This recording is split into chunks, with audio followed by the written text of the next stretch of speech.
Sexually harassment ಆಗಿರಲಿ ಅಥವಾ ಬೇರೆ ಯಾವುದಾದ್ರೂ ಒಂದು ಅನುಭವ, ಕೆಟ್ಟ ಅನುಭವ ಆಗಿದೆಯಾ? ಡೈರೆಕ್ಟರ್ ಸರು ಡೈಲಾಗ್ ಕೊಟ್ಟರು, ಡೈಲಾಗ್ ಎಲ್ಲ ಹೇಳಿದೆ.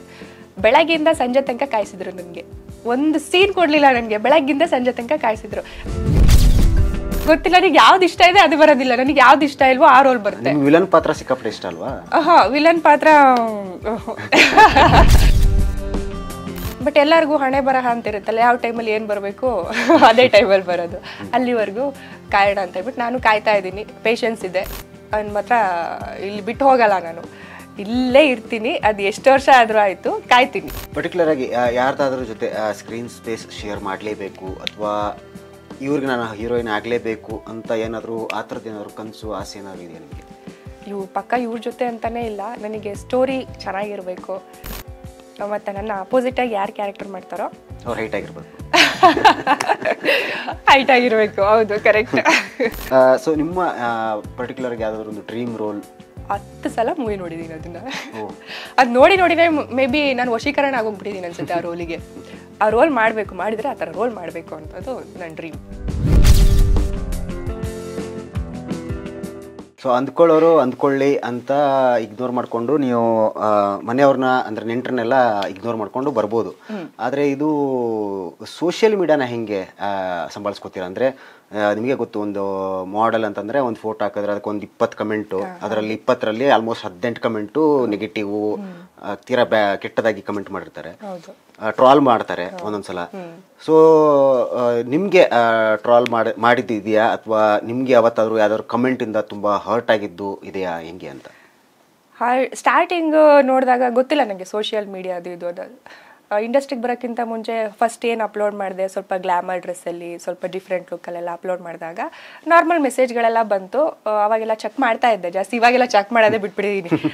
ಆಮೇಲೆ ಯಾರ್ಯಾರು ಏನೇನು ಮೆಸೇಜ್ ಮಾಡ್ತಾರೆ ನೋಡೋಣ, ಕಮೆಂಟ್ಸ್ ಏನೇನು ಹಾಕಿದೆ, ಅದೊಂದು ಖುಷಿ ಅಲ್ಲ. ಸ್ಟಾರ್ಟಿಂಗ್ ಫೋಟೋ ಹಾಕಿದಾಗ ಕ್ಯೂರಿಯಾಸಿಟಿ ಇರುತ್ತೆ, ಏನೇನು ಯಾವ ಥರ ನೆಗೆಟಿವಿಟಿ ಇದೆಯಾ ಅಥವಾ ಹೇಗಿದೆ ನೋಡೋಣ ಅಂತ ಅಂದಾಗ ಮೆಸೇಜ್ ಎಲ್ಲ ಚೆಕ್ ಮಾಡಿದಾಗ ಒಬ್ಬೊಬ್ರದ್ದು ಓಕೆ, ನಾರ್ಮಲ್ ಮೆಸೇಜ್ ಮಾಡ್ತಿರ್ತಾರೆ, ಸೂಪರ್ ಹಾಗೆ ಹೀಗೆ ಅಂತ. ಇನ್ನೊಬ್ರು ಫುಲ್ ಏನಂದ್ರೆ ವಲ್ಗರಾಗೆ ಮಾಡ್ತಾರೆ, ಬಟ್ ಅವ್ರ ಮನ್ಸಿಗೆ ಬೇಜಾರಾಗಬೇಕು ಬೇಕು ಅಂತಾನೆ ಆ ಥರ ಮೆಸೇಜ್ ಹಾಕ್ಬಿಟ್ಟಿಟ್ಟಿರ್ತಾರೆ. ಅದು ನೋಡಿದಾಗ ಒಂದು ಸ್ವಲ್ಪ ಸ್ಟಾರ್ಟಿಂಗ್ ಬೇಜಾರಾಯಿತು. ಅದಾದಮೇಲೆ ರೆಗ್ಯುಲರ್ ಫೋಟೋಸ್ ಎಲ್ಲ ಅಪ್ಲೋಡ್ ಮಾಡೋಕ್ಕೆ ಸ್ಟಾರ್ಟ್ ಮಾಡಿದೆ. ಇನ್ನು ಇದು ನಾರ್ಮಲ್ ಆಯ್ತಿದ್ದು, ಇನ್ನು ಇದಕ್ಕೆಲ್ಲ ತಲೆ ಕೆಡ್ಸ್ಕೊಂಡು ಕೂರೋದಕ್ಕೆ ಆಗೋದಿಲ್ಲ ಅಂತ ಅಂದ್ಕೊಂಡು ಬಿಟ್ಟಾಗ್ತೆ. ಬಟ್ ಎಲ್ಲರಿಗೂ ಏನು ಅಂತ ಅಂದರೆ ಎಲ್ಲರೂ ಅವ್ರ ಥರನೇ ಒಪ್ಕೊಳ್ಳೋದಕ್ಕೆ ಆಗೋದಿಲ್ಲ. ಒಬ್ಬೊಬ್ರು ಮೈಂಡ್ ಸೆಟ್ ಒಂದೊಂದು ಥರ ಇರುತ್ತೆ. ಈಗ ಅವರಿಗೆ ಟ್ರೆಡಿಷ್ನಲ್ ಇಷ್ಟ ಅಂದಾಗ ಅವರಿಗೋಸ್ಕರ ನಾನು ಟ್ರೆಡಿಷ್ನಲ್ ಹಾಕಾಗಲ್ಲ, ಇನ್ನೊಬ್ರಿಗೆ ವೆಸ್ಟರ್ನ್ ಇಷ್ಟ ಅಂದಾಗ ಅವರಿಗೆ ನಾನು ವೆಸ್ಟರ್ನ್ ಹಾಕೋಕ್ಕಾಗಲ್ಲ. ಯಾರಿಗೆ ಏನು ಬೇಕು ಅದು ಅವ್ರವ್ರ ಇಷ್ಟ. ಬಟ್ ನನಗೇನು ಬೇಕು, ನನಗೇನು ಇಷ್ಟ ಆಗುತ್ತೆ, ನಾನು ಯಾವ ಫೀಲ್ಡಲ್ಲಿದ್ದೀನಿ, ನಾನು ಯಾವ ದಾರಿಲಿ ಹೋಗ್ತಾ ಇದ್ದೀನಿ, ಅದ್ರ ಬೇಸ್ ಮೇಲೆ ನಾನು ಇದು ಮಾಡ್ತೀನಿ, ಹಾಕೊಂಡು ಹೋಗ್ತೀನಿ. ಕಾಸ್ಟ್ಯೂಮ್ಸ್ ಆಗಿರ್ಬೋದು, ನಾನು ಇರೋದಾಗಿರ್ಬೋದು, ಅದು ಅವರು ತಪ್ಪು ತಿಳ್ಕೊಳ್ತಾರೋ ಇಲ್ಲ ಬೇರೆ ಥರ ತಿಳ್ಕೊಳ್ತಾರೋ ಅದಕ್ಕೂ ನನಗೂ ಸೋಷಿಯಲ್ ಮೀಡಿಯಾಗೆಲ್ಲ ಕೇರ್ ಮಾಡೋದಿಲ್ಲ. ತುಂಬ ಮೆಸೇಜ್ಗಳು ಬರುತ್ತೆ, ಓಪನ್ನೇ ಮಾಡೋಕೆ ಹೋಗಲ್ಲ. ಅದರಲ್ಲೂ ಫೇಸ್ಬುಕ್ ಮೆಸೇಜಸ್ ಅಂತೂ ಓಪನ್ ಮಾಡೋದಕ್ಕೆ ಹೋಗೋದಿಲ್ಲ, ಇನ್ಸ್ಟಾ ಮೆಸೇಜಸ್ ಓಪನ್ ಮಾಡೋದಕ್ಕೆ ಹೋಗೋದಿಲ್ಲ.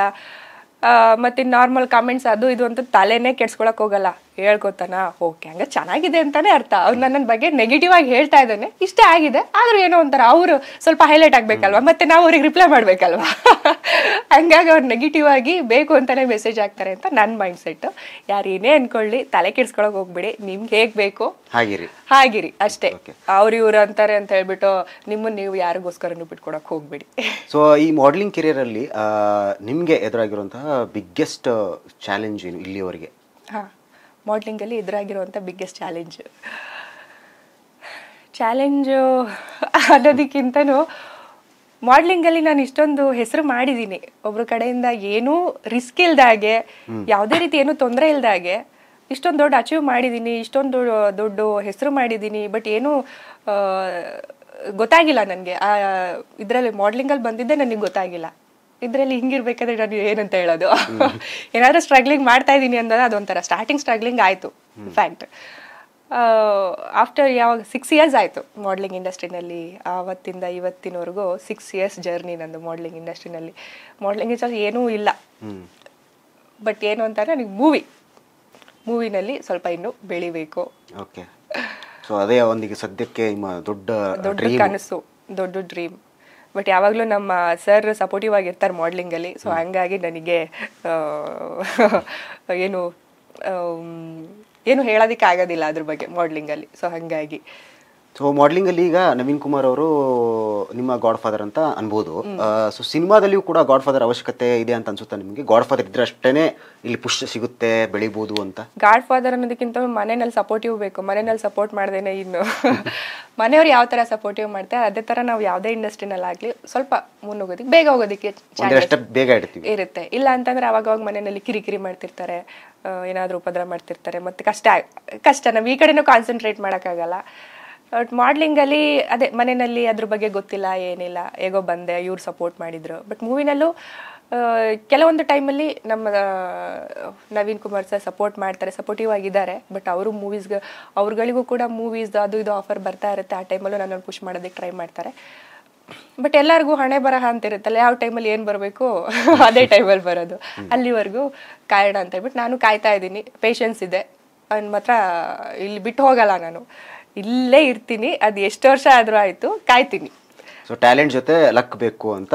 ಟ್ಯಾಲೆಂಟ್, ಲಕ್, ಸಪೋರ್ಟ್ ಎಲ್ಲ ಬೇಕು. ಎಲ್ಲ ಇದ್ರೆ ಮಾತ್ರನೇ ಇಷ್ಟು ಬಂದಿರೋದೇ ನನಗೆ ನಿಜವಾಗ್ಲೂ ದೊಡ್ಡ ವಿಷಯ. ಇಷ್ಟು ವರ್ಷದಲ್ಲಿ ಇಷ್ಟು ಮೂವಿ ಮಾಡಿದೀನಿ ಅಂತ ಅಂದ್ರೆ, ಇಷ್ಟು ಮೂವಿ ಮಾಡಿದೀನಿ. ಒಂದೊಂದು ಟೈಮ್ ಕೂತ್ಕೊಂಡು ಫೋಟೋಸ್ ಎಲ್ಲ ನಾವು ನೋಡಿದಾಗ ಈ ತರ ಈ ಶೂಟಿಂಗಲ್ಲಿದ್ದೆ ಇದೆಲ್ಲ ನೋಡ್ತಾ ಇದ್ದಾಗ ಇಷ್ಟು ದೂರ ಬಂದಿದ್ದೀನಲ್ಲ, ಇದೇ ಒಂದು ದೊಡ್ಡ ಅಚೀವ್ಮೆಂಟ್ ಅಲ್ಲ ನನಗೆ ಅಂತ ಅನ್ಸುತ್ತೆ. ಬಟ್ ಯಾರು ಸಪೋರ್ಟಿವ್ ಇಲ್ಲದೆ, ಮನೆಯಲ್ಲಿ ಏನು ಸಪೋರ್ಟ್ ಮಾಡ್ದೇನೆ, ಅವ್ರು ಸಪೋರ್ಟ್ ಮಾಡಿಲ್ಲ ಅಂತಂದ್ರೆ ಇನ್ನೂ ಮಾಡ್ಕೊಂಡು ಹೋಗ್ತಾ ಇದ್ದೀರಲ್ಲ, ಅದು ಒಂದು ದೊಡ್ಡ ಖುಷಿ ಅನ್ಸುತ್ತೆ. ಓಕೆ, ಮಾಡ್ಲಿಂಗ್ ಬಗ್ಗೆ ಒಬ್ಬೊಬ್ಬರದು ಒಂದೊಂದು ಒಪಿನಿಯನ್ ಇದೆ. ಅಂದರೆ ಎಸ್ಪೆಷಲಿ ಹೆಣ್ಮಕ್ಳಿಗೆ ಮಾಡ್ಲಿಂಗ್ ಸೇಫ್ ಅಲ್ಲ, ಮಿಸ್ಯೂಸ್ ಮಾಡ್ಕೊಳ್ತಾರೆ, ಫಿಸಿಕಲಿ ಇದು ಮಾಡ್ತಾರೆ. ಸೊ ಈ ಥರದ ಒಂದಿಷ್ಟು ಒಪಿನಿಯನ್ಗಳು ಇದ್ದಾವೆ, ನಿಮಗೂ ಗೊತ್ತಿರ್ಬೋದು. ಸೊ ಸಂಹಿತಾ ಅವರಿಗೆ ಯಾವತ್ತಾದರೂ ಮಾಡ್ಲಿಂಗ್ ಫೀಲ್ಡಲ್ಲಿ ಈ ಥರದ್ದು ಅನುಭವ ಆಗಿದೆಯಾ? ಸೆಕ್ಸುವಲಿ ಹರಾಸ್ಮೆಂಟ್ ಆಗಿರಲಿ ಅಥವಾ ಬೇರೆ ಯಾವುದಾದ್ರೂ ಒಂದು ಅನುಭವ, ಕೆಟ್ಟ ಅನುಭವ ಆಗಿದೆಯಾ? ಇಲ್ಲ, ಮಾಡ್ಲಿಂಗಲ್ಲಿ ನಿಜವಾಗ್ಲೂ ನನಗೆ ಯಾವ್ದು ಅನುಭವ ಆಗಿಲ್ಲ. ಯಾಕಂದ್ರೆ ಆಗ್ಲೇ ಹೇಳ್ದಾಗೆ ನನಗೆ ಯಾವುದೇ ರೀತಿ ರಿಸ್ಕ್ ಇಲ್ದಾಗೆ ನನಗೆ ಮಾಡ್ಲಿಂಗ್ ಸಿಕ್ತು. ಯಾಕಂದ್ರೆ ಚಿಕ್ಕ ವಯಸ್ಸಿಂದ ನಾನು ಮಾಡ್ಲಿಂಗ್ ಬಗ್ಗೆ ಕನ್ಸ್ಕೊಂಡವಳಲ್ಲ. ಮೂವಿಗೆ ಬರಬೇಕು ಅಂತ ಬಂದೆ, ಅದಾದ್ಮೇಲೆ ಮಾಡ್ಲಿಂಗ್ ಹೇಗೋ ಚಾನ್ಸ್ ಸಿಕ್ತು, ಬಂದೆ, ಒಳಗೆ ಬಂದೆ. ಬಟ್ ಯಾವುದೇ ರೀತಿ ಏನು ನನಗೆ ಇದರಲ್ಲಿ ಸ್ಟ್ರಗ್ಲಿಂಗ್ ಅನ್ನೋದೇ ಗೊತ್ತಾಗ್ಲಿಲ್ಲ. ಯಾಕಂದ್ರೆ ಒಂದು ಒಳ್ಳೆ ವ್ಯಕ್ತಿ ಸಿಕ್ಕಿದ್ರು ನನಗೆ. ಆ ಒಳ್ಳೆ ವ್ಯಕ್ತಿ ಸಿಕ್ಕಿದಾಗ ಅದನ್ನ ಯಾವ ಥರ ಅವ್ರು ಕರ್ಕೊಂಡು ಹೋಗ್ಬೇಕಿತ್ತು ಆ ಥರ ಕರ್ಕೊಂಡು ಹೋದ್ರು, ಹಂಗಾಗಿ. ಬಟ್ ಮಾಡ್ಲಿಂಗ್ ಇಂಡಸ್ಟ್ರಿನಲ್ಲಿ ನಿಜವಾಗ್ಲೂ ಬೇರೆ ಥರ ಪ್ರಾಬ್ಲಮ್ಸ್ಗಳು ಪಾಪ ಎಲ್ಲ ಹುಡುಗಿರಿಗೂ ಇದೆ. ಅದು ಇವತ್ತಿಗೂ ಕೂಡ ನಾನು ಕೂಡ ಸಫರ್ ಮಾಡ್ತೀನಿ. ಈಗ ನಾನು ನೋಡ್ತಾ ಇರ್ತೀನಲ್ಲ, ಅವರು ಮಾತಾಡಿದಾಗ, ಹೇಳಿದಾಗ, ಈಗ ನನ್ನ ಹತ್ರ ಯಾರು ಮಾತಾಡೋದಕ್ಕೆ ಬರೋದಿಲ್ಲ. ಯಾಕಂದ್ರೆ ನಾನು ಎಲ್ಲೋ ಒಂದು ಕೂತಿರ್ತೀನಿ, ಅವ್ರವ್ರ ಫ್ರೆಂಡ್ಸ್ಗೆ ಮಾತಾಡಬೇಕಾದ್ರೆ ಆ ಥರ ಆಯಿತು, ಈ ಥರ ಆಯಿತು, ಓಕೆ ಇವ್ರಿಗೆಲ್ಲ ಈ ಥರ ಪ್ರಾಬ್ಲಮ್ಸ್ ಇದೆ, ನಾನು ಇಷ್ಟೊಂದು ನೀಟಾಗಿ ಪರ್ಫೆಕ್ಟಾಗಿ ಫೀಲ್ಡಲ್ಲಿ ಬಂದಿದ್ದೆ ಅಂತ ನಿಜವಾಗ ನಾನೇ ತುಂಬ ಗ್ರೇಟ್, ನನಗೆ ಯಾವುದೇ ಒಂದು ರಿಸ್ಕ್ ಇಲ್ಲ. ಸೊ ಇಷ್ಟೆಲ್ಲ ಹೆಸರು ಮಾಡಿದ್ದಾರೆ. ಬಟ್ ಇವರೆಲ್ಲ ಒಂದು ಶೋ ಸ್ಟಾಪರ್ ಆಗೋದಕ್ಕೇ ಇಷ್ಟೊಂದು ಕಷ್ಟಪಡ್ತಾ ಇದ್ದಾರೆ. ಇಷ್ಟು ದೊಡ್ಡದಾಗಿ ಬೆಳಿಬೇಕು ಅಂತ ಅಂದರೆ ಮಾಡ್ಲಿಂಗ್ ಇಂಡಸ್ಟ್ರಿನಲ್ಲಿ ನಿಜವಾಗ್ಲೂ ತುಂಬಾ ಕಷ್ಟ ಇದೆ. ಎಲ್ಲದನ್ನು ದಾಟಿ ಒಬ್ಬರು ಬರಬೇಕು ಅಂತ ಅಂದರೆ ಎಲ್ಲ ರೀತಿ ಸ್ಟ್ರಗ್ಲಿಂಗ್ ಮಾಡಿನೇ ಬರಬೇಕು. ಅದನ್ನು ಸಪೋರ್ಟಿವ್ ಆಗಿರ್ಬೋದು, ಇಲ್ಲ ಅಮೌಂಟ್ ಆಗಿರ್ಬೋದು, ಬೇರೆ ರೀತಿ ಆಗಿರ್ಬೋದು. ಮತ್ತು ಇನ್ನೊಂದು ಅವರು ಕೂಡ ಯಾವ ಥರ ಇರ್ತಾರೆ ಅದ್ರ ಮೇಲೆ ಕೂಡ ಡಿಪೆಂಡ್ ಆಗಿರುತ್ತೆ. ಮಾಡ್ಲಿಂಗ್ ಅಂತಲೇ ಎಲ್ಲ ಫೀಲ್ಡ್ ಕೂಡ ಅದೇ ಥರ ಅಂತ ಹೇಳಕ್ಕೆ ಇಷ್ಟಪಡ್ತೀನಿ. ಬಟ್ ನಾವು ಹೇಗಿರ್ತೀವಿ ಅದ್ರ ಮೇಲೆ ಡಿಪೆಂಡ್ ಆಗಿರುತ್ತೆ. ಬಟ್ ನಾವು ಯಾವುದ್ರಲ್ಲೂ ನಡಿಬೇಕಾದ್ರೆ ಕರೆಕ್ಟ್ ದಾರಿನಲ್ಲಿ ಹೋದರೆ ಅದು ಕರೆಕ್ಟ್ ಆಗಿರುತ್ತೆ, ತಪ್ಪು ದಾರಿಲಿ ಹೋದರೆ ತಪ್ಪಾಗುತ್ತೆ ಅಷ್ಟೇ. ಸೊ ನಿಮ್ಮ ಪ್ರಕಾರ ಸಕ್ಸಸ್ಫುಲ್ ಮಾಡೆಲ್ ಆಗೋಕ್ಕೆ ಇರಬೇಕಾದ 5 ಕ್ವಾಲಿಟೀಸ್? ಹೈಟು, ಫಿಸಿಕ್ಕು, ಕಲ್ಲರು ಇದರಲ್ಲಿ ನಾಟ್ ಅಲೌಡ್. ಯಾಕಂದರೆ ಅವರು ಬ್ಲ್ಯಾಕ್ ಇದ್ರೂ ಓಕೆ, ವೈಟ್ ಇದ್ರೂ ಓಕೆ. 3 colour, height, physique. ಅದಾದಮೇಲೆ ಅವರು ಸ್ಟೈಲ್, ವಾಕ್, ಅವ್ರ ಬಾಡಿ ಲ್ಯಾಂಗ್ವೇಜ್ ಅಷ್ಟೇ. ಹಾಂ, ಓಕೆ. ಸೊ ಇಲ್ಲಿವರೆಗಿನ ನಿಮ್ಮ ಈ ಜರ್ನಿಯಲ್ಲಿ ತುಂಬಾ ಮೆಮೊರೇಬಲ್ ಎಕ್ಸ್ಪೀರಿಯನ್ಸ್ ಅಂತ ಮಾತಾಡೋದಾದರೆ ದುಬೈದೇನಾ ಅಥವಾ ಬೇರೆ ಯಾವುದಾದ್ರೂ ಇದೆ? ಮೆಮೊರೇಬಲ್ ಅಂತ ಅಂದರೆ ನಾನು ಫಸ್ಟು ವಿಂಗ್ಸ್ ವೇರ್ ಮಾಡಿದಾಗ ಬಂದಂತಹ ಖುಷಿ. ಯಾಕಂದರೆ ವಿಕ್ಟೋರಿಯಾ ಸೀಕ್ರೆಟ್ ಎಲ್ಲರೂ ಕೇಳಿರಬೇಕು ಅಂತ ಅಂದ್ಕೊಳ್ತೀನಿ. ಅದು ನಮ್ಮ ಇಂಡಿಯಾದಲ್ಲಿ ಆಗೋದಿಲ್ಲ. ಇಂಟರ್ನ್ಯಾಷನಲ್ ಶೋ ಅದು ವಿಕ್ಟೋರಿಯಾ ಸೀಕ್ರೆಟ್ ಮಾಡೆಲ್ಸ್ ನೋಡಿರ್ಬೋದು, ಅಲ್ಲಿ ಕಾಸ್ಟ್ಯೂಮ್ಸ್ ನೋಡಿರ್ಬೋದು. ಅವರು ಬಿಟ್ಟರೆ ನಾನೇ ಹಾಕಿರೋದು. ಅದು ಒಂದು ನಿಜವಾಗ್ಲೂ ತುಂಬ ದೊಡ್ಡ ಎಕ್ಸ್ಪೀರಿಯನ್ಸ್. ಯಾಕಂದರೆ ನಮ್ಮ ಕನ್ನಡ ಇಂಡಸ್ಟ್ರಿನಲ್ಲೂ ಕೂಡ ಯಾರೂ ಹಾಕಿಲ್ಲ. ಇದು ಮಾತ್ರ ನಾನು ಗರ್ವದಿಂದ ಹೇಳ್ಕೊಳ್ತೀನಿ, ಯಾರೂ ಹಾಕಿಲ್ಲ. ಅದು ಒಂದು ತುಂಬ ದೊಡ್ಡ ಎಕ್ಸ್ಪೀರಿಯನ್ಸ್, ತುಂಬ ಖುಷಿ ಕೊಡೋಂಥ ವಿಷಯ ನನಗೆ ಅದು.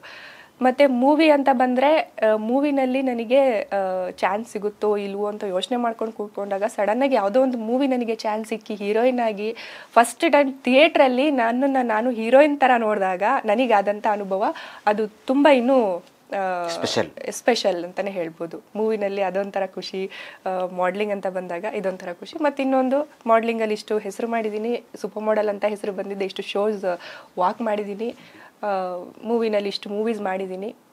ಇದೆಲ್ಲ ಒಂಥರ ತುಂಬ ದೇವ್ರು ಕೊಟ್ಟಂಥ ವರ ಅಂತಲೇ ಹೇಳ್ಬೋದು. ನಿಮ್ಮ ಸ್ಟೈಲ್ ಸ್ಟೇಟ್ಮೆಂಟ್ ನಾನು ಹಾಕೋ ಕಾಸ್ಟ್ಯೂಮ್ಸ್ ಪ್ರತಿಯೊಂದು ನನ್ನ personal designer for ever Naveen Kumar ಅವ್ರಿಗೆ ಕ್ರೆಡಿಟ್ ಹೋಗಬೇಕು. ನನಗೆ ಪ್ರತಿಯೊಂದು, ಇವಾಗ ನಾನು ಹಾಕಿರೋದು ಕೂಡ ಅವ್ರದ್ದೇ ಕಾಸ್ಟ್ಯೂಮ್ಸ್. ಏನಾದರೂ ಪ್ರೋಗ್ರಾಮ್ಸ್ ಆಗಿರ್ಬೋದು, ನನ್ನ ಪ್ರೆಸ್ ಮೀಟ್ ಆಗಿರ್ಬೋದು, ಮೂವಿ ಪ್ರೆಸ್ ಮೀಟ್ ಆಗಿರ್ಬೋದು, ಇವಾಗ ಮಾಡ್ತಾ ಇರೋಂಥ ಮೂವಿಗಳಿಗೂ ಕೂಡ ಅವರೇ ನನಗೆ ಕಾಸ್ಟ್ಯೂಮ್ಸ್ ಮಾಡ್ತಾ ಇರೋದು. ಮತ್ತು ಯಾವ ಕಾಸ್ಟ್ಯೂಮ್ಸ್ಗೆ ಯಾವ ಥರ ಜ್ಯುವೆಲ್ರಿ ವೇರ್ ಮಾಡಬೇಕು, ಯಾವ ಥರ ಹೇರ್ ಸ್ಟೈಲ್ ಮಾಡಬೇಕು, ಬಟ್ ಅದೆಲ್ಲ ನೀಟಾಗಿ ಪಕ್ಕ ರೆಡಿ ಮಾಡಿ ಕಳಿಸ್ತಾರೆ. ಸೊ ಇವತ್ತು ಕೂಡ ಹೇಗಿದೆ ನನ್ನ ಗೆಟಪ್? ತುಂಬಾ ಚೆನ್ನಾಗಿದೆ. So credit goes to Naveen Kumar. Naveen Kumar sir. ಯಾಕಂದ್ರೆ ಜಾಸ್ತಿ ಅವ್ರು ಸಪೋರ್ಟಿವ್ ಆಗಿದ್ದಾರೆ, ಹಾಗಾಗಿ ನಾನು ಪದೇ ನಾನು ಅವ್ರ ಹೆಸರು ಹೇಳ್ತಾ ಇರ್ತೀನಿ. ಇವಾಗ ಎಲ್ಲರೂ ಸಪೋರ್ಟ್ ಮಾಡ್ತಾ ಇದ್ರೆ ಎಲ್ಲರ ಹೆಸರು ಹೇಳ್ತಾ ಇದ್ದೆ ನಾನು. ಈಗ ನನಗೆ ಯಾರು ಸಪೋರ್ಟಿವ್ ಆಗಿದ್ದಾರೆ, ನಾನು ಇಷ್ಟು ಬೆಳೆದಿದ್ದೀನಿ ಅಂತಂದ್ರೆ, ಯಾರೂ ಸಪೋರ್ಟ್ ಇಲ್ಲದೆ ಯಾರಿಗೂ ಬೆಳೆಯೋದಕ್ಕೆ ಆಗೋದಿಲ್ಲ. ಯಾರಾದರೂ ಒಂದು ಇದ್ದೇ ಇರ್ತಾರೆ. ಈಗ ಅಷ್ಟು ಮೇಲೆ ಬರ್ತೀವಿ ಅಂತ ಅಂದರೆ ಇವ್ರೊಬ್ಬರೇ ಬಂದರು ಹಾಗೆ ಸುಮ್ಮನೆ ಹೇಳೋದು, ಹಿಂದೆ ಯಾರಾದರೂ ಇದ್ದೇ ಇರ್ತಾರೆ, ಅದೆಲ್ಲರೂ ಅರ್ಥ ಮಾಡ್ಕೋಬೇಕು. ಸೊ ನವೀನ್ ಕುಮಾರ್ ಅವ್ರು ಹೊರತುಪಡಿಸಿದ್ರೆ ನಿಮ್ಮ ನೆಚ್ಚಿನ ಯಾವ್ದಾದ್ರು ಫ್ಯಾಷನ್ ಡಿಸೈನರ್ ಅಂತ ಇದ್ದಾರಾ? ಇದ್ರೆ ಯಾರು? ಆ ಥರ ಯಾರೂ ಇಲ್ಲ. ನನಗೆ ಫ್ಯಾಷನ್ ಇದ್ರ ಬಗ್ಗೆ ನನಗೆ ಐಡಿಯಾ ಇದ್ದಿದ್ದೇ ಇಲ್ಲ. ನಾ ಮಾಡ್ಲಿಂಗ್ ಬಂದಾದ್ಮೇಲೆ ಫ್ಯಾಷನ್ ಇಂಡಸ್ಟ್ರಿ ಅಂದರೆ ಹೀಗೆ, ಕಾಸ್ಟ್ಯೂಮ್ ಅಂತ ಅಂದರೆ ಹೀಗೆ, ಇವರು ಸರ್ ಹತ್ರ ವರ್ಕ್ ಮಾಡಿದಾಗ ಅವರು ಸ್ಟಿಚ್ ಮಾಡ್ತಿರ್ತಾರೆ, ಅವ್ರು ಡಿಸೈನ್ ಮಾಡ್ತಿರ್ತಾರೆ, ಈ ಥರ ಎಲ್ಲ ಡಿಸೈನ್ ಮಾಡ್ತಾರೆ, ಈ ಥರ ಎಲ್ಲ ಎಕ್ಸ್ಟ್ರಾರ್ಡಿನರಿ ಆಗಿದೆ, ಆವಾಗಲೇ ಗೊತ್ತಾಗಿದ್ದು ನನಗೆ. ಅದು ಬಿಟ್ಟು ಇನ್ನು ನನಗೆ ಇಷ್ಟವಾಗಿರುವಂಥ ಫ್ಯಾಷನ್ ಡಿಸೈನರ್ ಆ ಥರ ಎಲ್ಲ ಯಾರೂ ಇಲ್ಲ ಸದ್ಯಕ್ಕೆ, ಇವರೊಬ್ಬರೇ. ಓಕೆ. ಸೊ ಮಾಡ್ಲಿಂಗ್ ಫೀಲ್ಡ್ ಬಿಟ್ಟು ಈ ಕಡೆ ಬರೋದಾದ್ರೆ, ಸಿನಿಮಾಗೆ ಬರೋದಾದ್ರೆ, ಈ ಸಿನಿಮಾ ರಂಗಕ್ಕೆ ನೀವು ಬಂದಿದ್ದು ಹೇಗೆ? ಹಾಲು ತುಪ್ಪ ಸಿನಿಮಾ ನಿಮಗೆ ಸಿಕ್ಕಿದ್ದ ಹೇಗೆ? ಹಾಲು ತುಪ್ಪಕ್ಕಿಂತ ಮೊದಲು ಇನ್ನೊಂದು ಯಾವ್ದೋ ಸಿನಿಮಾಗೆ ನೀವು ಆಕ್ಟ್ ಮಾಡಬೇಕಿತ್ತು, ಬಟ್ ಅದು ಕಾರಣಾಂತರಗಳಿಂದ ಆಗಲಿಲ್ಲ. ಸೊ ಈ ಸಿನಿಮಾ ಜರ್ನಿ ಬಗ್ಗೆ ಮಾತಾಡೋದ್ರೆ ಹೇಗೆ ಸಿಕ್ತು? ಸ್ಟಾರ್ಟಿಂಗ್ ಎಲ್ಲ ಆಡಿಷನ್ಸ್ ಅಂತ ಹೋಗಿದ್ದೆ ಅಂತ ಹೇಳಿದೆ ನಿಮಗೆ. ತುಂಬ ಸಾಕಷ್ಟು ಆಡಿಷನ್ಸ್ಗೆ ಹೋಗಿದ್ದೀನಿ. ಅದು ಆ ಬಿಸಿಲಲ್ಲಿ ಬೆಳಗಿಂದ ಸಂಜೆ ತನಕ ಬಸ್ ಚೇಂಜ್ ಮಾಡಿ, ಅದು ಆ ಟೈಮಲ್ಲಿ ನಾನು ಊರಿಂದ ಬಂದಿದ್ದು ಬಸ್ಸಲ್ಲಿ. ಆವಾಗೆಲ್ಲ ನನಗೆ, ಇವಾಗ ಗೊತ್ತೇ ಇಲ್ಲ ನನಗೆ ಬಸ್ಸಲ್ಲಿ ಓಡಾಡೋಕ್ಕೂ ಗೊತ್ತಾಗ್ತಿಲ್ಲ. ಆವಾಗೆಲ್ಲ ಸ್ಟಾರ್ಟಿಂಗ್ ಬಂದಾಗ ಬಸ್ಸಲ್ಲೇ ಓಡಾಡಿ ಇಲ್ಲಿಂದ ಅಲ್ಲಿಗೆ ಎಲ್ಲರನ್ನೂ ಕೇಳಿಕೊಂಡು, ಅಡ್ರೆಸ್ ಎಲ್ಲ ಕೇಳಿಕೊಂಡು, ಆ ಥರ ಸಾಕಷ್ಟು ಆಡಿಷನ್ಸ್ಗೆಲ್ಲ ಹೋದೆ. ಯಾವುದೋ ಒಂದು ಆಡಿಷನಲ್ಲಿ ಮಾತ್ರ ಒಂದು ಹುಡುಗಿ ಕಡೆಯಿಂದ ನನಗೆ ಮೂವಿಗೆ ಆಪರ್ಚುನಿಟಿ ಬಂದಿದ್ದು, ಹಾಲು ತುಪ್ಪಗೆ. ಹಾಲು ತುಪ್ಪ ಬರೋದಕ್ಕಿಂತ ಮುಂಚೆ ಬೇರೆ ಇನ್ನೊಂದು ಶೂಟಿಂಗಲ್ಲಿ ಆಡಿಷನ್ಸ್ಗೆ ಹೋದಾಗ, ಅವರೊಬ್ಬರು ಮೇಕಪ್ ಆರ್ಟಿಸ್ಟು, ಆಡಿಷನ್ಸ್ಗೆ ಹೋದಾಗ ಈ ಥರ ಒಂದು ಮೂವಿ ಮಾಡ್ತಾ ಇದ್ದೀವಿ ಅಂತೆಲ್ಲ ಸ್ಟೋರಿ ಎಲ್ಲ ಹೇಳಿದರು. ಸರಿ ಸರ್, ರಿಹರ್ಸಲಿಗೆಲ್ಲ ಬರಬೇಕಾಗತ್ತೆ, ಬಿಫೋರ್ ಹೋಗೋದಕ್ಕಿಂತ ಮುಂಚೆ ಒಂದ್ಸಲ ಎಲ್ಲ ವರ್ಕ್ಶಾಪ್ ಥರ ಮಾಡ್ಕೊಳ್ಳೋಣ ಅಂತ ಹೇಳಿ, ಸರಿ ಸರ್ ಬರ್ತೀನಿ ಅಂತ ಹೇಳಿ 1 ವೀಕ್ ವರ್ಕ್ಶಾಪ್ ಮಾಡಿದರು. ಒಂದು 10 ಜನ ಡೈಲಿ ಆರ್ಟಿಸ್ಟ್ಗಳು ಬರ್ತಾಯಿದ್ರು. ಅಲ್ಲೇ ಈ ಥರ ಒಂದು ಗ್ರೀನ್ ರೂಮಲ್ಲಿ ವರ್ಕ್ಶಾಪ್ ಮಾಡ್ತಾಯಿದ್ವಿ. ಎಲ್ಲ ಆಯಿತು, ಇನ್ನೇನು ನಾಳೆ ಶೂಟಿಂಗ್ ಸ್ಟಾರ್ಟ್ ಆಗಬೇಕು, ಎಲ್ಲ ಲೊಕೇಶನ್ ಹತ್ರ ಹೋದ್ವಿ. ಸಡನ್ಲಿ ಅಲ್ಲಿ ಕ್ಯಾಮ್ರಾಮ್ಯಾನ್ಗೂ ಡೈರೆಕ್ಟರ್ಗೂ ಏನೋ ಕ್ಲಾಶ್ ಆಯಿತು. ಕ್ಲಾಶ್ ಆಗಿ ಅದು ಸ್ಟಾಪ್ ಆಗೋಯ್ತು. ಅದೇ ಟೈಮಲ್ಲಿ ಆ ಹುಡುಗಿ ನನಗೆ ಹಾಲು ತುಪ್ಪಗೆ ಮೂವಿಗೆ ರೆಫರ್ ಮಾಡಿದ್ದು. ಅದೇ ಟೈಮಲ್ಲಿ ಹಾಲು ತುಪ್ಪ ಟೀಮಲ್ಲಿ ಇರಬೇಕಾದ್ರೇ ಅಲ್ಲಿಂದ ಇನ್ನೊಂದು ಮೂವಿ ಬಂತು, ಗೌಡ್ರ ದರ್ಬಾರ್ ಅಂತ. ಅದು ಇನ್ನೂ ರಿಲೀಸ್ ಆಗಿಲ್ಲ. ಹೇಳಬೇಕು ಅಂದರೆ ಅದೇ ನನ್ನ ಫಸ್ಟ್ ಮೂವಿ, ನಾನು ಫ್ರೇಮ್ ಮೇಲೆ ಕಾಣಿಸ್ಕೊಂಡಿದ್ದು. ಗೌಡ್ರ ದರ್ಬಾರ್ ಆದಮೇಲೆ ಹಾಲು ತುಪ್ಪ ಬಂದಿದ್ದು. ಹಾಲು ತುಪ್ಪ ಆದಮೇಲೆ ಹಾಲು ತುಪ್ಪ ರಿಲೀಸ್ ಆಯಿತು, ಬಟ್ ಇದುವರೆಗೂ ಗೌಡ್ರ ದರ್ಬಾರ್ ರಿಲೀಸ್ ಆಗಿಲ್ಲ. 7 ವರ್ಷ ಆಯ್ತು ಇನ್ನೂ ರಿಲೀಸ್ ಆಗಿ, ಯಾವಾಗ ರಿಲೀಸ್ ಆಗುತ್ತೋ ಅಂತ ಕಾಯ್ತಾ ಇದ್ದೀನಿ. ಅಂದ್ರೆ ಇನ್ನೂ ಎಕ್ಸೈಟ್ಮೆಂಟ್ ಇದೆ ನಿಮಗೆ, ಗೌಡ್ರ ದರ್ಬಾರ್ ಹೆಂಗಿರುತ್ತೆ ನೋಡೋಣ. ಹೆಂಗಿರುತ್ತೆ ಅದು, ಯಾಕಂದ್ರೆ ಫಸ್ಟ್ ಸ್ಕ್ರೀನ್ ಶೇರ್ ಮಾಡಿರೋಂಥ ಮೂವಿ ಅದು. ಬಟ್ ಹೀರೋಯಿನ್ ಆಗಿ, ಪಕ್ಕಾ ಹೀರೋಯಿನ್ ಆಗಿ ಬಂದಿದ್ದು ಹಾಲು ತುಪ್ಪದಿಂದಾನೆ. ಹೊಸ ಎಕ್ಸ್ಪೀರಿಯನ್ಸ್. ಯಾಕಂದರೆ ಅವಾಗ ಆ ಹಾಲು ತುಪ್ಪದಲ್ಲಿ ಹೇಗೆ ಅಂತ ಅಂದರೆ, ಅಲ್ಲಿ ಯಾರೂ ಗೊತ್ತಿಲ್ಲ ನನಗೆ, ಡೈರೆಕ್ಟರ್ ಯಾರು ಅಂತ ಗೊತ್ತಿಲ್ಲ, ಏನಿಲ್ಲ. ಹೋದೆ, ಆ ಹುಡುಗಿ ಕರೆದ್ಲು. ಆಮೇಲೆ ಅಲ್ಲಿ ಸ್ಟಾರ್ಟಿಂಗ್ ಟ್ರೀಟ್ ಮಾಡೋ ರೀತಿನೇ ಬೇರೆ ಥರ ಇತ್ತು. ಅಂದರೆ ಯಾವುದು ಹುಡುಗಿ ಎಲ್ಲಿಂದನೋ ಬಂದಿದೆಯಲ್ಲ ಅನ್ನೋ ಥರ, ನನಗೇನು ಗೊತ್ತಿಲ್ಲ. ಅದಾದಮೇಲೆ ಡೈರೆಕ್ಟರ್ ಸರು ಡೈಲಾಗ್ ಕೊಟ್ಟರು, ಡೈಲಾಗ್ ಎಲ್ಲ ಹೇಳಿದೆ. ಬೆಳಗ್ಗೆಯಿಂದ ಸಂಜೆ ತನಕ ಕಾಯಿಸಿದ್ರು ನನಗೆ. ಒಂದು ಸೀನ್ ಕೊಡಲಿಲ್ಲ ನನಗೆ, ಬೆಳಗ್ಗಿಂದ ಸಂಜೆ ತನಕ ಕಾಯಿಸಿದ್ರು. ನಾನು ಪಾಪದ ಹುಡುಗಿ ಥರ ಸುಮ್ಮನೆ ಕೂತಿದ್ದೆ, ಕಾಯ್ದೆ. 1 ದಿನ, 2 ದಿನ, 3 ದಿನ ಕಾಯಿಸಿದ್ರು. 4ನೇ ದಿನನೇ ಅವ್ರು ನನಗೆ ಏನು ಫಸ್ಟ್ ಶಾರ್ಟ್ ತಗೊಂಡಿದ್ದು. ಸೊ ಅಲ್ಲಿವರೆಗೂ ಬೇಜಾರಾಯಿತು. ಅದಾದಮೇಲೆ ಓಕೆ, ಈ ಥರ ಎಲ್ಲ ಸ್ಟ್ರಗ್ಲಿಂಗ್ ಇರುತ್ತೇನೋ ಮೂವಿನಲ್ಲಿ. ನನಗೆ ನಾನೇ ಅರ್ಥ ಮಾಡ್ಕೊಂಡು ಅದೇ ಥರ ನನ್ನ ಜರ್ನಿ ಸ್ಟಾರ್ಟ್ ಮಾಡಿದೆ ಮೂವಿನಲ್ಲಿ. ನೀವೇ ಹೋಗಿ ಕೇಳಿದ್ದ ಆಮೇಲೆ ಅಥವಾ 4 ದಿನ ಅವರೇ ಬಂದು ಶಾರ್ಟ್ ಇದೆ ಅವರೇ ಬಂದಿದ್ದು, ಅವರೇ ಹೇಳಿದ್ರು ಸರಿ ಬಾರಮ್ಮ ಸ್ಟಾರ್ಟ್ ಮಾಡು ಅಂತ ಹೇಳ್ಬಿಟ್ಟು. ಬಟ್ 3 ದಿನ ಕಂಟಿನ್ಯೂ ಚೂಡಿದಾರ್ ಹಾಕೊಂಡು, ಫಸ್ಟ್ ಸೀನ್ ಚೂಡಿದಾರ್ ನಂದು, ಚೂಡಿದಾರ್ ಹಾಕೊಂಡು ಅಲ್ಲೇ ಕಟ್ಟೆ ಮೇಲೆ ಸೆಂಚುರಿ ಗೌಡ್ರು ಗಡ್ಡಪ್ಪನವರೆಲ್ಲ ಅಲ್ಲೇ ಇದ್ದು, ಅವ್ರ ಜೊತೆನೇ ಅಲ್ಲೇ ಕೂತ್ಕೊಂಡು ಸುಮ್ಮನೆ ಕೂತ್ಕೊಂಡಿದ್ದೆ. ಆಮೇಲೆ 3 ದಿನ ವೆಯ್ಟ್ ಮಾಡಿಸಿ ಆಮೇಲೆ 4ನೇ ದಿನಕ್ಕೆ ಅವರು ಕರೆದು ಶೂಟ್ ಮಾಡಿಸಿದ್ದು. ಬಟ್ ಅಲ್ಲೇ ಸೆಟ್ಟಲ್ಲೇ ಇರ್ತಾ ಇದ್ದೆ ನಾನು, ಸೆಟ್ಟಲ್ಲೇ ಎಲ್ಲರ ಜೊತೆನೂ ಇರ್ತಾ ಇದ್ದೆ. ಬಟ್ 3 days ವೆಯ್ಟ್ ಮಾಡಿಸಿದ್ರು. ಬಟ್ ಯಾಕೆ ವೆಯ್ಟ್ ಮಾಡಿಸಿದ್ರು ಅಂತ ನನಗೆ ಗೊತ್ತಿಲ್ಲ. ಇರುತ್ತಲ್ವಾ ಪ್ರಯತ್ನ ಮಾಡಿದ್ರ, ಈಸಿಯಾಗಿ ಏನು ಸಿಗೋದಿಲ್ಲ ಅಂತಾರಲ್ಲ, ಹಾಗೆ ಕಾಯ್ಬೇಕು ಎಲ್ಲದಕ್ಕೂ ಅಂತ ಅದೊಂದು ಅವರು ಇದ್ ಮಾಡಿದ್ರು. ಯಾವತ್ತಾದ್ರು ಮುಂದೆ ಕೇಳಕ್ ಟ್ರೈ ಮಾಡಿದ್ರ? ಅದಾದ್ಮೇಲೆ ಯಾವತ್ತಾದ್ರು? ಇಲ್ಲ, ಕೇಳಿಲ್ಲ. ಡೈರೆಕ್ಟರ್ ಸೀಕ್ರೆಟ್ಗಳು ಕೇಳಕ್ ಹೋಗ್ಬಾರ್ದು. ಓಕೆ, ಸೊ ಹಾಲು ತುಪ್ಪ ಆದ್ಮೇಲೆ ಅಮೃತಗಳಿಗೆ, ಸೀತಮ್ಮ ಬಂದಳು, ವಿಷ್ಣು ಸರ್ಕಲ್ಲು, ಹೀಗೆ ಒಂದು ಬ್ಯಾಕ್ ಟು ಬ್ಯಾಕ್ ಒಂದಿಷ್ಟು ಸಿನಿಮಾಗಳು ಮಾಡ್ಕೊಂಡು ಬಂದಿದ್ರ.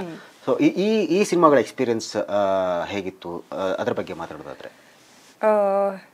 ಹಾಲು ತುಪ್ಪ ರಿಲೀಸ್ ಆಯಿತು. ಅದಾದಮೇಲೆ ತುಂಬ ಸಾಕಷ್ಟು ಮೂವಿಗಳ ಆಪರ್ಚುನಿಟೀಸ್ ಬಂತು. ಅದರಲ್ಲೂ ಸೀತಮ್ಮ ಬಂದಳು, ಸಿರಿ ಮಲ್ಲಿಗೆ ತಟ್ಟು, ಅದು ಹೀರೋಯಿನ್ ಓರಿಯೆಂಟೆಡ್ ಮೂವಿ. ಅದು ಕಂಪ್ಲೀಟ್ ಮಂಗಳೂರು ಸೈಡು ಶೂಟ್ ಆಗಿದ್ದು. ನನ್ನೂರು ಸಕಲೇಶ್ಪುರ, ಅಲ್ಲೇ ಅಕ್ಕಪಕ್ಕ ಶೂಟ್ ಆಗಿದ್ದಲ್ಲ, ಅದು ಒಂದು ಖುಷಿ ಇತ್ತು. ಬಟ್ ಮನೆಯವ್ರನ್ನ ಕರೆಯೋಕ್ಕಾಗ್ತಿರ್ಲಿಲ್ಲ, ಅದೊಂದು ಬೇಜಾರಾಗ್ತಿತ್ತು. ಬಟ್ ಸೀತಮ್ಮದಲ್ಲಿ ಡೈರೆಕ್ಟರ್ ಆಗಿರ್ಬೋದು, ಪ್ರೊಡ್ಯೂಸರ್ಸ್ ಆಗಿರ್ಬೋದು, ಎಂಟರ್ಟೈನ್ಮೆಂಟ್ ಇತ್ತು, ಒಂಥರ ಫ್ಯಾಮಿಲಿ ಥರ. ಫುಲ್ ನಗ್ತಾನೆ ಇದ್ವಿ. ಅದು ಫುಲ್ ಅಂದರೆ ಯಾವ ಥರ ಸೀನ್ ಅಂತಂದರೆ, ಅದರಲ್ಲಿ ಅಳೋ ಅಂತ ಹುಡುಗಿ ನಾನು. ಬಂಜೆ ಅದರಲ್ಲಿ ಬರೀ ಅಳೋದು 3 ಹೊತ್ತು ಬರೀ ಅಳೋದು ಅದರಲ್ಲಿ ಜಾಸ್ತಿ. ಬಟ್ ನಾನು ಆ ಸೀನಲ್ಲಿ ಅಳ್ತಾ ಇದ್ರು ಹೊರಗಡೆ ಬಂದು ನಗಾಡಿಸ್ತಾ ಇದ್ರು.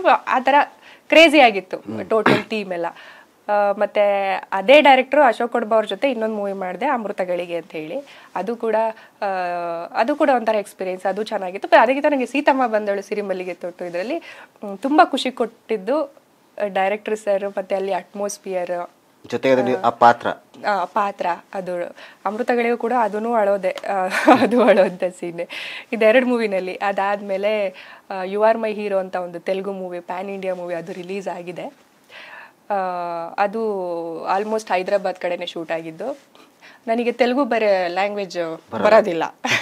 ತಮಿಳ್ ತುಂಬ ಚೆನ್ನಾಗಿ ಮಾತಾಡ್ತೀನಿ, ತೆಲುಗು ಬರೋದಿಲ್ಲ. ಮತ್ತು ಅಲ್ಲಿ ಪಾಪ ಡೈರೆಕ್ಟ್ರು ಕೂಡ ಹೇಳಿಕೊಟ್ಟು ತೆಲುಗುನಲ್ಲಿ ಆಟೋಮೆಟಿಕ್ ಅದಾದಮೇಲೆ ಸ್ವಲ್ಪ ತೆಲುಗು ಬಂತು. ತೆಲುಗು ಇಷ್ಟೊಂದು ಈಸಿನಾ ಅಂತ ಹೇಳ್ಬಿಟ್ಟು ನಾನು ಸ್ವಲ್ಪ ಇವಾಗ ಕಲಿಯೋಕ್ಕೆ ಟ್ರೈ ಮಾಡ್ತಾ ಇದ್ದೀನಿ. ಆಲ್ಮೋಸ್ಟ್ ಒಂದು 20% ಬರುತ್ತೆ, ಇನ್ನೂ ಕಲಿಬೇಕು ನಾನು, ಅದೊಂದು. ಆಮೇಲೆ ಶೂಟಿಂಗ್ ಆಗ್ತಾ ಇರೋವಂಥದ್ದು ಈಗ ನಸಾಬ್ ಅಂತ ಒಂದು ಮೂವಿ ಶೂಟಿಂಗ್ ಆಗ್ತಾ, ಅದು ಫುಲ್ ಕಂಪ್ಲೀಟ್ ಲಂಬಾಣಿ, ಫುಲ್ ನನ್ನ ಗೆಟಪ್ಪೇ ಲಂಬಾಣಿ, ಒಂಥರ ಹೊಸ ಲುಕ್. ಆ ಥರ ಫೋಟೋ ಎಲ್ಲ ಮನೆಯಲ್ಲಿ ಕಳಿಸ್ಬಿಟ್ರೆ ಫುಲ್ ಖುಷಿ ಆಗಿಬಿಡ್ತಾರೆ, ಯಾಕಂದರೆ ಫುಲ್ ಟ್ರೆಡಿಷ್ನಲ್ ಇರುತ್ತಲ್ಲ ಕವರ್ ಅಲ್ವಾ ಅದು. ಆಮೇಲೆ ಇನ್ನೊಂದು ಯಾಕೋ ಬೇಜಾರು ಅಂತ ಮಾಡಿದೆ, ಅದು ಕಂಪ್ಲೀಟ್ ನಮ್ಮೂರ ಕಡೆನೇ ಮಾಡಿದ್ದು, ಸಕಲೇಶ್ಪುರ. ಬಟ್ ಒಂದಿನ ಶೂಟಿಂಗ್ ಮಾಡಿದ್ರು ನಮ್ಮ ತಂದೆ ತಾಯಿನಾಗಲಿ ಯಾರನ್ನೂ ಕರೆದಿಲ್ಲ. ಯಾಕಂದರೆ ಅಲ್ಲಿ ಮತ್ತೆ ಅವರು ಅಲ್ಲಿ ಬಂದು ಬೈದ್ರೆ ಆಮೇಲೆ ಮಾಡಬೇಡ ಅಂದರು ಮತ್ತೆ ಮಾಡ್ತೀಯ ಅಂತ. ಅದು ತುಂಬ ಅಲ್ಲಿ ನೇಚರ್ ಆಗಿರ್ಬೋದು ತುಂಬ ಚೆನ್ನಾಗಿದೆ. ಸಕಲೇಶ್ಪುರ ಸೈಡೆಲ್ಲ ಎಲ್ಲರಿಗೂ ಗೊತ್ತಿರುತ್ತೆ, ಜಾಸ್ತಿ ಆ ಕಡೆ ಎಲ್ಲ ಶೂಟಿಂಗ್ ಮಾಡೋದು. ಡೈರೆಕ್ಟರ್ ಆಗಿರ್ಬೋದು, ಕ್ಯಾಮ್ರಾಮನ್ ಸರ್ ಆಗಿರ್ಬೋದು, ಬಟ್ ತುಂಬ ತಮಾಷೆ ಮಾಡಿಕೊಂಡೇ ಆ ಶೂಟಿಂಗ್ ಕಂಪ್ಲೀಟ್ ಮಾಡಿದ್ವಿ. ತುಂಬ ಚೆನ್ನಾಗಿತ್ತು ಅಲ್ಲಿ ವಾತಾವರಣ. ಮತ್ತು ಡೈಲಿ ಬೆಳಗ್ಗೆ ಎದ್ದ ತಕ್ಷಣ ಮಂಜು ತುಂಬ ಸಖತ್ತಾಗಿತ್ತು, ಊಟಿ ಫೀಲ್ ಕೊಡ್ತಾ ಇತ್ತು ಅಲ್ಲಿ. ಆಮೇಲೆ ಇನ್ನೂ ಸಾಕಷ್ಟು ಮೂವಿಗಳು ಮಾಡಿದೆ. ಆಮೇಲೆ ಪೊಲೀಸ್ದೊಂದು ಇವಾಗ ಇಲ್ಲೇ ಬ್ಯಾಂಗ್ಳೂರಲ್ಲಿ ಮಾಡಿದ್ದು.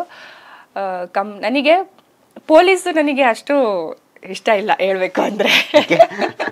ಗೊತ್ತಿಲ್ಲ, ನನಗೆ ಯಾವ್ದು ಇಷ್ಟ ಇದೆ ಅದು ಬರೋದಿಲ್ಲ. ನನಗೆ ಯಾವ್ದು ಇಷ್ಟ ಇಲ್ವೋ ಆ ರೋಲ್ ಬರುತ್ತೆ. ವಿಲನ್ ಪಾತ್ರ ಸಿಕ್ಕಾಪಟ್ಟೆ ಇಷ್ಟ ಅಲ್ವಾ? ವಿಲನ್ ಪಾತ್ರ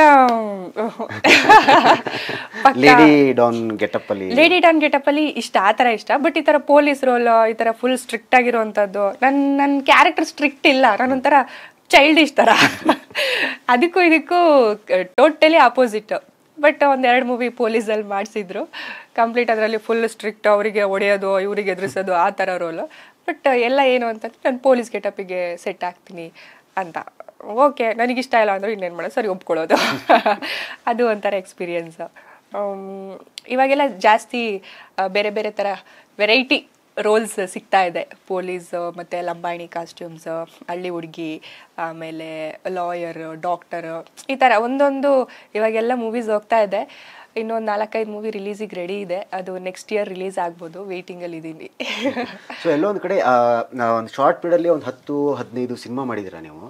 ಸೊ 10 ಸಿನಿಮಾ ಮಾಡಿದರೂ ಕೂಡ ಕರ್ನಾಟಕದಲ್ಲಿ ಕನ್ನಡದ ಹುಡುಗಿಯರಿಗೆ ಅವಕಾಶಗಳು ಕೊಡಲ್ಲ, ಅಷ್ಟೇ ಸುಲಭಕ್ಕೆ ಕೊಡಲ್ಲ. ಬೇರೆಯವ್ರಿಗೆ ಬೇರೆ ಲ್ಯಾಂಗ್ವೇಜಿಂದಾನೇ ಕರ್ಕೊಂಡ್ಬರ್ತಾರೆ, ಅವ್ರಿಗೆ ಫಸ್ಟ್ ಪ್ರಿಫರೆನ್ಸ್ ಕೊಡ್ತಾರೆ ಅಂತ ನಿಮಗೆ ಅನಿಸುತ್ತಾ? ಹೇಗೆ? ಖಂಡಿತ ಅನಿಸುತ್ತೆ.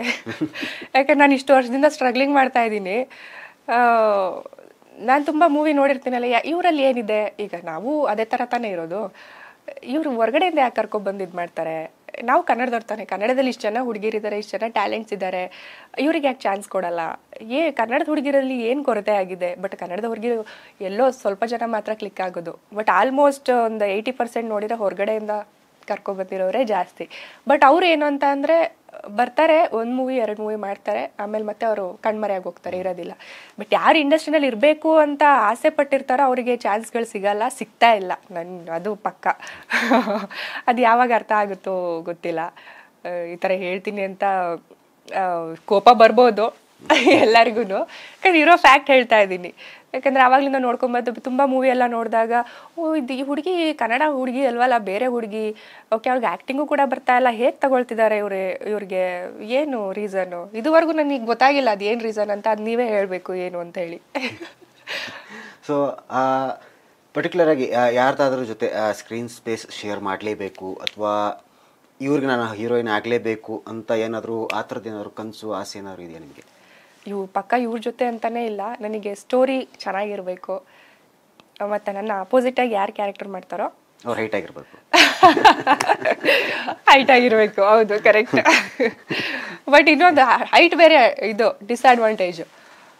ನಾನು ಮಾಡಿರೋ ಮೂವಿ ಎಲ್ಲ ಸ್ವಲ್ಪ ನನಗಿಂತ ಕುಳನೆ ಒಂದೊಂದು, ಆದರೂ ಹೇಗೋ ಮ್ಯಾನೇಜ್ ಮಾಡ್ಕೊಂಡು ಮಾಡಿರೋವಂಥದ್ದು. ಬಟ್ ಓಕೆ, ಹೈಟ್ ಆಗಿರೋವಂಥ ಹೀರೋ ಸಿಕ್ಕಿದ್ರೆ ಅವಾಗ ನನ್ನ ಮ್ಯಾಚಿಗೆ ಕರೆಕ್ಟ್ ಆಗ್ಬೋದು. ಓಕೆ. ಸೊ ಇದರೆಲ್ಲರ ನಡುವೆ ಮಾಡಲಿಂಗ್ ಫೀಲ್ಡಲ್ಲಿ ಸಂಹಿತಾ ಅವರಿಗೆ ಸಿಕ್ಕ ಮೊದಲ ಸಂಭಾವನೆ ಎಷ್ಟು? ಸಿನಿಮಾದಲ್ಲಿ ಸಿಕ್ಕ ಮೊದಲ ಸಂಭಾವನೆ ಎಷ್ಟು? ಸಂಭಾವನೆ ಎಲ್ಲ ಹೇಳ್ಬೇಕಾ? ಏನು ಇನ್ಕಮ್ ಟ್ಯಾಕ್ಸ್ ರೇಡ್ ಆಗಲ್ಲ ಬಿಡಿ.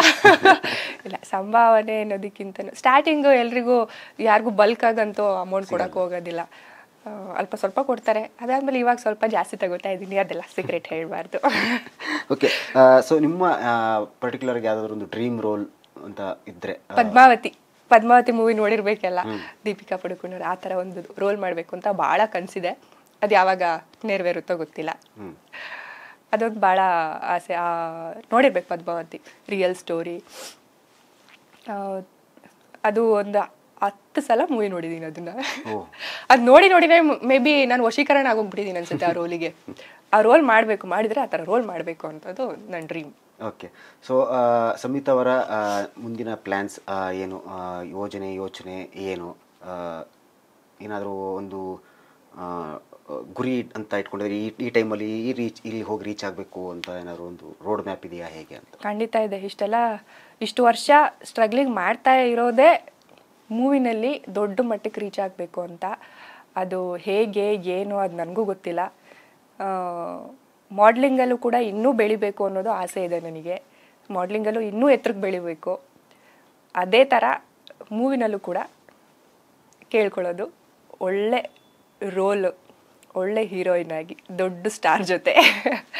ಅದು ಎಲ್ಲರಿಗೂ ಕನಸಿದ್ದೇ ಇರುತ್ತೆ, ನನಗಂತ ಅಲ್ಲ, ಆಲ್ಮೋಸ್ಟ್ ಇಂಡಸ್ಟ್ರಿನಲ್ಲಿ ಬರೋವಂಥ ಎಲ್ರಿಗೂ ಕೂಡ ಇದೊಂದು ದೊಡ್ಡ ಕನಸು ಅಂತಲೇ ಎಲ್ಲರೂ ಕನಸಿಟ್ಕೊಂಡೇ ಬರೋದು. ಏನೋ ಒಂದು 2 ಮೂವಿ ಮಾಡೋಣ ಹೋಗೋಣ ಅಂತ ಯಾರೂ ಬರೋದಿಲ್ಲ. ಅದೊಬ್ಬರಿಗೆ ಲಕ್ಕಾಗಿ ಸಿಗುತ್ತೆ, ಇನ್ನೊಬ್ರು ತುಂಬ ಕಾಯ್ತಾರೆ. ಬಟ್ ಅದರಲ್ಲಿ ನಾನು ಕಾಯೋ ಲಿಸ್ಟಲ್ಲಿದ್ದೀನಿ, ಕಾಯ್ತೀನಿ. ಎಷ್ಟು ದಿನ ಆಗುತ್ತೋ ಕಾಯ್ತೀನಿ. ಅದೊಂದು ತುಂಬ ದೊಡ್ಡ ಡ್ರೀಮು. ಇದೇ ನನ್ನ ಕನಸು. ಈ ಕನಸು ಆಗೋವರೆಗೂ ಇಲ್ಲೇ ಇರ್ತೀನಿ, ಎಲ್ಲೂ ಹೋಗೋದಿಲ್ಲ, ಇಂಡಸ್ಟ್ರಿ ಬಿಟ್ಟು ಹೋಗಲ್ಲ, ಆದಮೇಲೂ ಹೋಗಲ್ಲ. Okay madam, thank you. ಇಷ್ಟೊತ್ತು ನಮ್ಮ ಜೊತೆ ನಿಮ್ಮ ಮಾಡಲಿಂಗ್ ಕೆರಿಯರ್ ಬಗ್ಗೆ, ಸಿನಿಮಾ ಕೆರಿಯರ್ ಬಗ್ಗೆ ಒಂದಿಷ್ಟು ಮಾಹಿತಿಯನ್ನು ಹಂಚಿಕೊಂಡಿದ್ದಕ್ಕೆ, ಇಲ್ಲಿವರೆಗೂ ಬಂದು ನಿಮ್ಮ ಮನಸ್ಸಿನ ಮಾತನ್ನು ಹಂಚಿಕೊಂಡಿದ್ದಕ್ಕೆ ನಿಮಗೆ ಮತ್ತೊಮ್ಮೆ ತುಂಬಾ ಥ್ಯಾಂಕ್ ಯು. ನಿಮಗೂ ಕೂಡ ಥ್ಯಾಂಕ್ ಯು ಸೋ ಮಚ್. ಯಾಕಂದರೆ ನನ್ನ ಸಿನಿಮಾ ಜರ್ನಿ, ಮಾಡಲಿಂಗ್ ಜರ್ನಿ ಎಲ್ಲದನ್ನೂ ಕೇಳಿ ನಿಮ್ಮ ಕರ್ನಾಟಕ ಟಿವಿನಲ್ಲಿ ನನ್ನನ್ನು ರೆಪ್ರೆಸೆಂಟ್ ಮಾಡ್ತಾ ಇದ್ದೀರಾ. Thank you so much.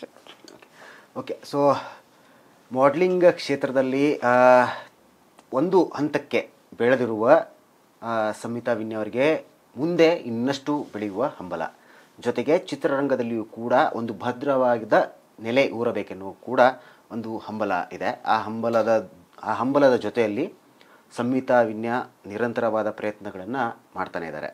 ಅವರ ಈ ಪ್ರಯತ್ನಕ್ಕೆ ತಕ್ಕಂತಹ ಫಲ ಮುಂದಿನ ದಿನಗಳಲ್ಲಿ ಅವರಿಗೆ ಸಿಗಲಿ. ಸಂಹಿತಾ ವಿನ್ಯ ಬೆಳೆದ ಮೇಲೆ ನಮ್ಮನ್ನೆಲ್ಲ ಮರೆಯದೇ ಇರಲಿ ಅನ್ನೋದು ನಮ್ಮ ಆಶಯ. ಸೊ ಇದಾಗಿತ್ತು ಈ ಕ್ಷಣದ ವಿಶೇಷ. ಮತ್ತೊಬ್ಬ ಅತಿಥಿಯ ಜೊತೆಗೆ ಮತ್ತೆ ನಿಮ್ಮ ಮುಂದೆ ಬರ್ತೀನಿ. ಅಲ್ಲಿವರೆಗೆ ನಮಸ್ಕಾರ.